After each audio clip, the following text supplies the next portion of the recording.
Most writers build their villain backwards. They construct the monster first, the cruelty, the cold intelligence, the appetite for destruction, and then ask, why does this person want to destroy the hero? That is the wrong question. The answer most craft books give. Give them the trauma, give them a tragic backstory, give them a sympathetic origin, produces a villain who is explained, not terrifying. An explained villain is legible. Unlegible things are not dangerous.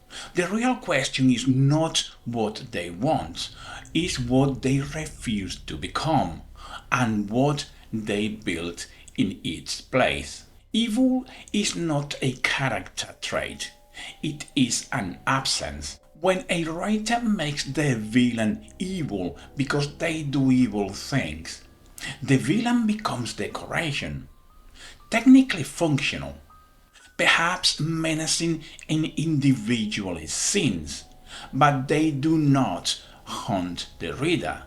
They do not follow them home. A villain who is simply evil gives the reader something to fear. Acts.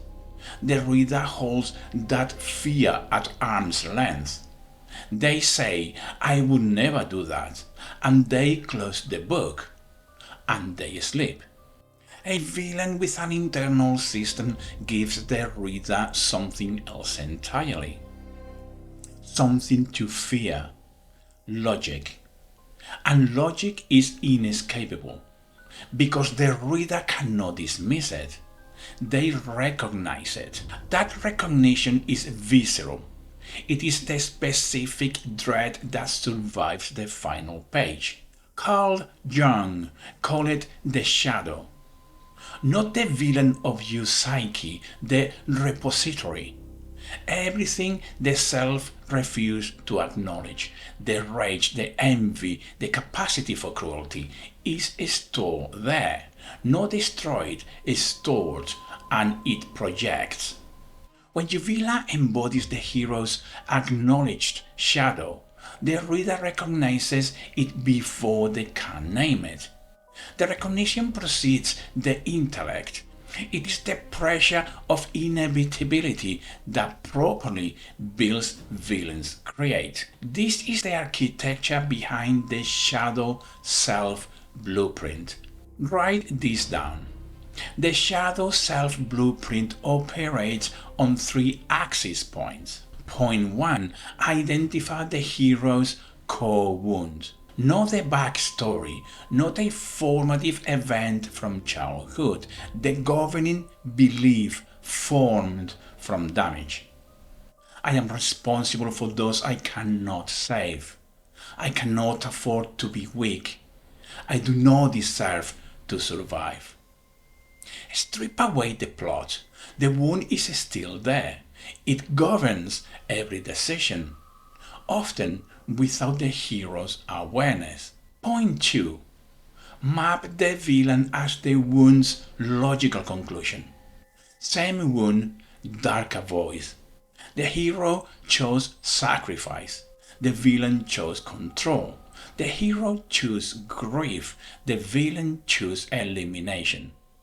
The wound is identical. The response diverges.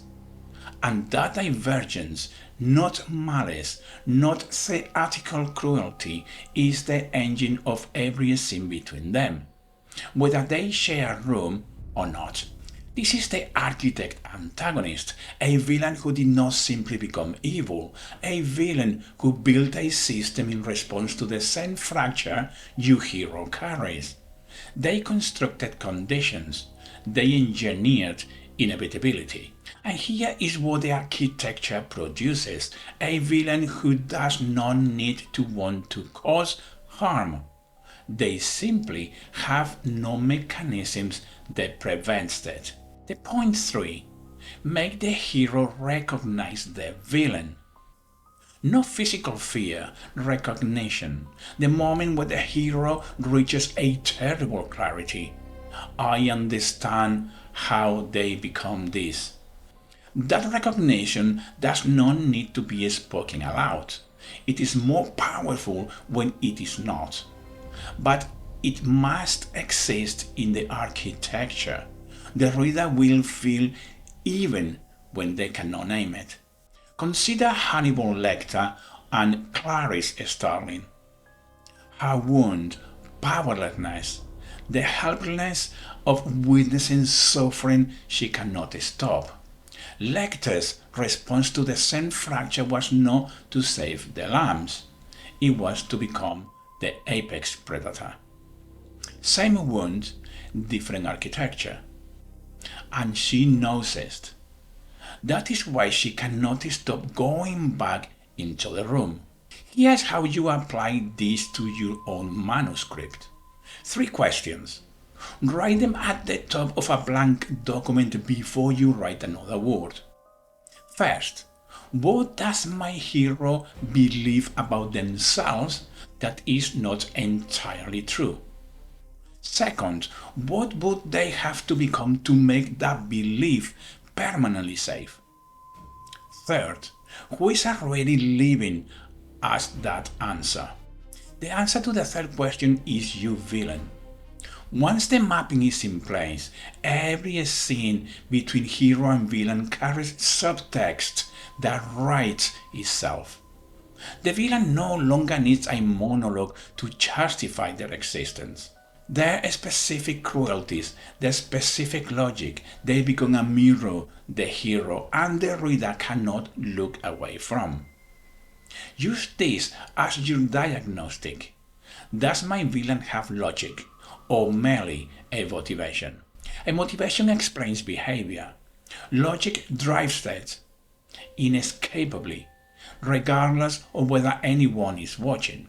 When you apply the shadow self blueprint correctly, you build a villain who does not need to win to be terrifying. A villain whose defeat does not resolve the story, because the wound that created them is still inside your hero, unaddressed, unhealed. That unresolved tension is what the reader carries out of the book, not the plot, not the twists, the residue. The villain is not the enemy. The villain is the consequence. So if the shadow self blueprint change how you villain design, subscribe. The next lesson is already in the vault. And if you want to stress test this framework against your own manuscript, leave your hero's core wound in the comments. I will read them.